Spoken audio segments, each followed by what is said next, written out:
Hello everyone! 요즘 화제의 프로그램 이혼숙녀 캠프, 그걸 제가 요즘에 정말 잘 보고 있는데 거기서 이번에 국제부부가 나왔더라고요. 제가 또 국제부부지 않습니까? 또 감정이입을 해서 이 얘기를 꼭 한번 컨텐츠로 다뤄보고 싶다는 생각이 들어가지고 제가 오늘 급하게 카메라를 켰습니다. 참고로 저는요, 이제 지금의 남편하고 한국에서 만나가지고 7년 동안 연애를 하고 한국에서 결혼을 해서 네덜란드로 온 지 한 4개월, 5개월 정도 돼 갑니다. 이혼 숙녀 캠프 국제부부 편 이제 보시는 분들이라면은요, 제 이야기를 듣고 또 보시면은 더 잘 즐기실 수 있을 것 같고요. 그 프로그램을 안 보시더라도요, 한국에 사는 국제 커플이나 국제 부부가 어떤 어려움이 있는지에 대해서 제가 오늘 한번 말씀을 드리려고 합니다. 어디까지나 그냥 저의 생각이고 제가 겪은 일이라는 것만 미리 밝히고 오늘 영상을 시작하도록 하겠습니다. 일단은 이혼숙녀 캠프에서 이제 여성분이 외국인, 미국분이셨고 이제 남성분이 한국인이셨어요. 아들도 있다고 하셨었고, 여성분은 지금 한국에 산 지 이제 10년 차다 이렇게 말씀을 하시더라고요. 내가 원래 한국에 계속 살 생각은 없었는데 결혼 때문에 여기서 애 낳고 하다 보니까는 한국에서 좀 계속 살게 됐다. 앞으로도 계속 한국 살 것 같다. 그런다면은 아마 결혼은 이분에게 굉장히 큰 결심이셨을 것 같아요. 이 여성분은 거기 나와서 말씀하시기를 미국에는 뭐 가족도 없고 부모님에 대한 뭐 안 좋은 기억만 있고 마치 이제 미국에는 정이 없는 것처럼 그렇게 말씀을 하셨는데, 아무리 그렇다고 해도 내가 거기서 태어나고 학교도 다니고 맘에 맞는 친구들도 있을 거고 나의 고향 이런 것들이 있는 게 내 나라잖아요. 근데 그 모든 거를 다 뒤로 하고 정말 이 한 사람 때문에 이 나라에 정착을 하게 된 거라면은 이게 내가 안 그래야지 하면서도 어쩔 수 없이 심리적으로 좀 정신적으로 많이 의지가 될 것 같아요. 근데 이런 부분을 조금 더 남편분이 잘 이해를 해주셨더라면은 더 잘 케어할 수 있지 않았을까 하는 그런 생각이 조금 들었습니다.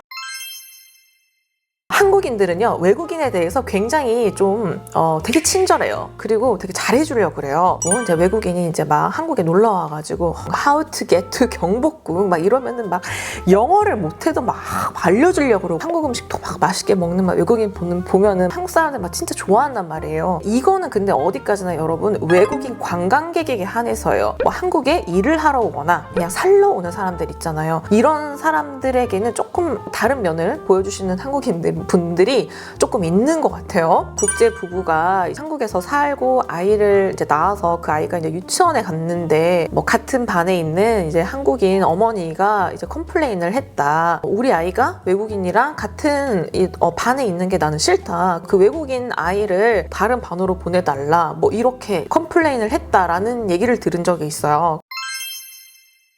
한국의 시스템 때문에 불편한 점을 겪는 일들이 생각보다 굉장히 많이 있습니다. 우리는 한국인이어서 그거 절대 몰라요. 우리가 정말 자주 하는 것 중에 하나가 여러분, 본인 인증 시스템.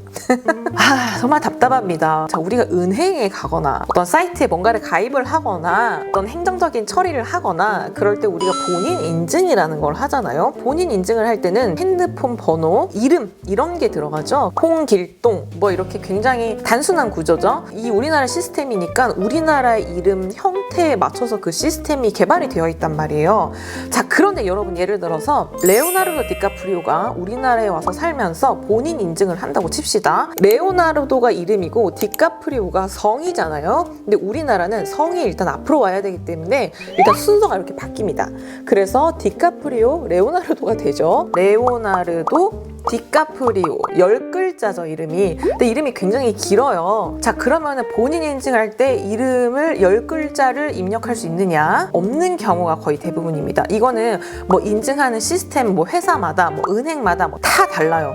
근데 이게 문제가 또 뭐냐면 다 다른 게 또 문제예요. 그러니까 이게 차라리 하나로 통일되어 있으면 이걸로 하면 되는구나 라고 내가 인지를 하고 그걸로 하면 되는데, 예를 들어서 뭐 A은행에서는 5글자만 쓸 수 있어. 레오나르도 디카프리오는 디카프리오만 쓰고 그냥 끝나는 거예요. B은행에서는 7자까지만 돼. 근데 이게 되게 별거 아닌 것 같잖아요. 급하게 뭔가를 막 인증을 해야 되고 막 급하게 뭔가 이체를 해야 되고 막 이런 경우가 있잖아요. 그럴 때 그게 안 된다는 거예요. 레오나르도 디카프리오처럼 이름이 단순하게 성이랑 이름 뭐 이렇게만 돼 있으면은 내가 봤을 때는 그거는 그나마 다행이에요. 근데 막 미들네임 미들네임이 막 중간에 막 들어가 있고 막 이름에 하이픈이 막 들어가 있고 이런 경우라면은 저는 정말 생각하기도 싫어요. 다행히 저희 남편은 성이랑 이름만 사용하고 있지만 혼인신고 하러 갔을 때도 미들네임을 넣냐 마냐 뭐 이거 가지고도 조금 논란이 됐었어요. 욕은 뭐예요 혹시?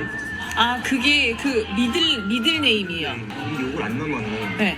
뭐가 문제가 되거나 그러는 거예요? 다시 한번 확인해서 물어보세요. 근데 미들네임을 넣지는 않았지만 모르죠. 또 나중에 미들네임을 뭐가 안 넣어가지고 뭐가 또 뭐 문제가 되고 이혼숙녀 캠프에서 미국인 여성분이 나 시민권 따고 싶다 이렇게 말씀하시는 장면이 있었어요. 시민권을 따고 싶은 이유가 여러 가지가 있겠지만은 그분은 아이가 있으시잖아요. 그러니까 이 아이는 한국 사람일 텐데 엄마이고 보호자이니까 내가 이 아이를 대신해서 법적인 절차라든지 행정적인 처리 등등 뭐 여러 가지 일을 하셔야 되는 경우가 분명히 많이 있으실 거예요. 아 그래 한국 국적을 따야 편하지 이제 이런 생각이 저는 들더라고요.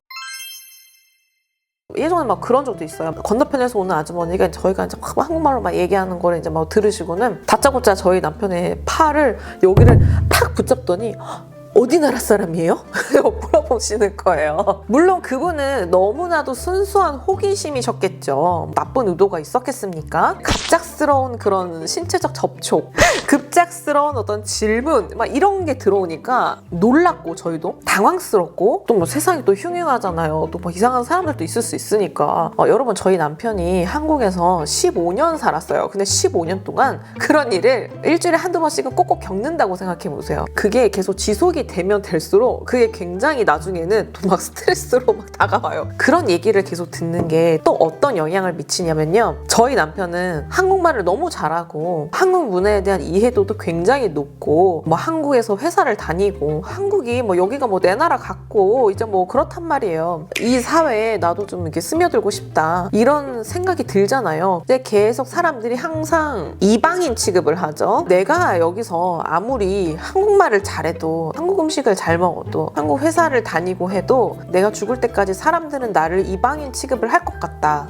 이렇게 얘기를 하더라고요. 그 얘기를 듣고 나서 제가 정말 머리를 땡 맞은 그런 기분이었어요. 저런 생각을 할 수 있었겠구나. 되게 속상했던 그런 경험이 있는데 그거랑 정말 비슷한 사례를 제가 네덜란드 와서 겪었어요. 물론 저는 이제 네덜란드에 산지 뭐 이제 5개월 돼가고 있기 때문에 뭐 당연히 이방인이죠. 근데 저는 여기 관광객이 아니라 여기서 살러 온 사람이잖아요. 이제부터 나의 삶의 터전은 여기라고 생각하고 내가 여기서 살고 있는데 트램을 타고 시내로 가고 있었어요. 여기서 트램을 타고 시내를 가본 경험이 굉장히 많기 때문에 그 노선과 방향과 내가 어디서 내려야 될지 제가 정확하게 알고 있었거든요. 가만히 창밖을 보면서 가고 있었어요. 뭐 핸드폰으로 막 구글 맵을 막 찾아보고 뭐 여기까지 왔나? 여기 지금 어디서 내려야 되지? 여기가 무슨 역이지? 이렇게 찾아보고 있었던 게 아니란 말이에요. 어떤 아주머니가 어디 가니? 막 저한테 그러시는 거예요. 그래서 내가 나 이거 저기 센트럴 스테이션 간다 막 이러니까 이거 센트럴 스테이션 안 간다면서 너 잘못 탔다고 너 어디에서 내려서 갈아타야 돼 막 그러는 거예요. 근데 이거 센트럴 스테이션 가는 걸로 알고 있다. 알고 탔다. 저희 둘의 대화를 듣고 있던 그 옆에 있는 또 다른 아주머니가 처음에 저한테 말을 걸었던 아주머니한테 말씀하시는 거예요.